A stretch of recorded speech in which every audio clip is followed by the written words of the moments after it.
గుంటూరు రంగానే శంకర్ విలాస్ మీకు గుర్తుంటుంది. ఉందా? మీకు గుర్తుందా? శంకర్ విలాస్ ఒక సర్కిలే ఉంది అక్కడ, ఒక సర్కిలే ఉంది. శంకర్ విలాస్ సెంటర్ అని ఒకటి ఉంది. అక్కడ శంకర్ విలాస్ హోటల్ ఉండేది. ఎప్పుడో వాళ్ళ పూర్వీకులు పెట్టారు. రంగనాయకమ్మ అని ఆ హోటల్ ఆవిడ రన్ చేస్తుంది. ఆవిడ చేసిన పనేంటి? ఒక సమాజ హితం కోసం ఎప్పుడైతే మీకు విశాఖపట్నంలో ఒక యాక్సిడెంట్ జరిగింది ఎల్జీ పాలిమర్స్లో, ఆ సంఘటన పట్ల ఆవిడ బాధపడింది.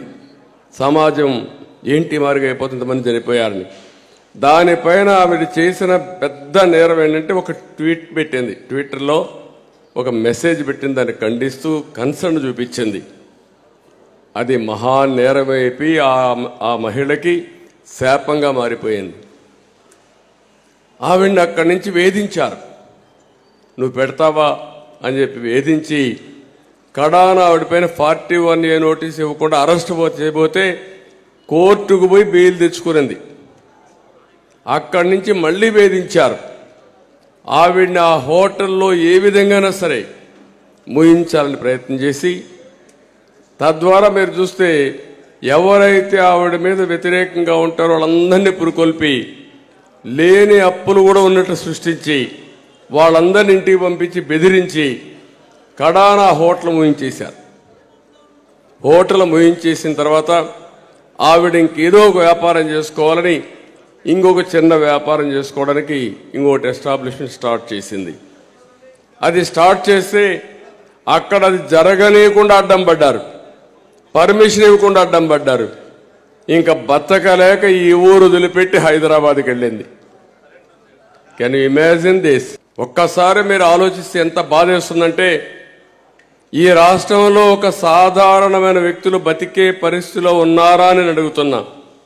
ఈరోజే నేను చూసినప్పుడు రంగనాయకమ్మ గారి యొక్క అరెస్ట్ని ఆ రోజు చూశాను, నేను సహకరించాను, పార్టీ కూడా కండెమ్ చేశాం. కానీ ఈరోజు ఆంధ్రజ్యోతిలో నవ్య అనే దీని కింద ఆర్టికల్ రాసి ఈ స్టోరీ అంతా రాస్తే మనసుండే ప్రతి ఒక్కడు కూడా బాధపడాలి.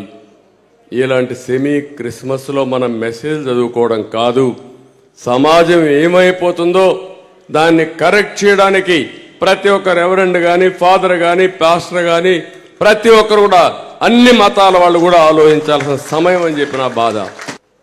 ఈ 100 రోజులు కానీ సమాజ హితం కోసం మీరు ఆలోచించకపోతే, కులము, మతము, ప్రాంతం అని కానీ మీరు ఆలోచిస్తే ఈ రాష్ట్రంలో ఏం మిగలదు. రంగనాయకమ్మ గతే మన అందరికి కూడా ఎవరు రారు రాష్ట్రానికి. ఆవిడ అడిగితే ఇప్పుడు అంటా ఉంది, ఇంకా ఆంధ్రప్రదేశ్కి వద్దు, గుంటూరుతో బంధం అయిపోయింది, తిరిగి గుంటూరుకు వచ్చే పరిస్థితి లేదు, నా బ్రతుకు నేను బతుక్కుంటాననే పరిస్థితికి వచ్చింది. ఏ పరిస్థితి వచ్చిందంటే ఈ విషయం కూడా మీరు గుర్తుపెట్టుకోండి. 40 సంవత్సరాలుగా 50 సంవత్సరాలుగా మీరు కష్టపడ్డారు.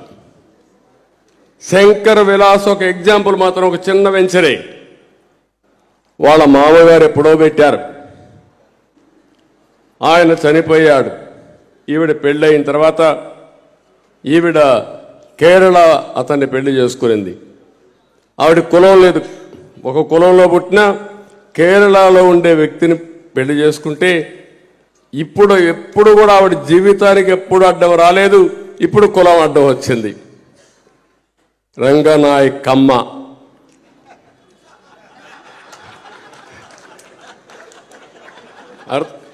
అంటే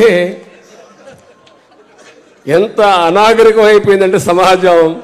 దీన్ని ఏమనాలి నాకైతే అర్థం కాదు. నేను ఎప్పుడు ఈయన రెడ్డి, ఈయన బీసీ, ఈయన కమ్మ, ఈయన ఎల్లమ్మ నేను ఎప్పుడు చూడలా. నేను తెలుగు జాతి అంతా కూడా ఒకటి, ఆ తెలుగు జాతి కోసం పనిచేశా.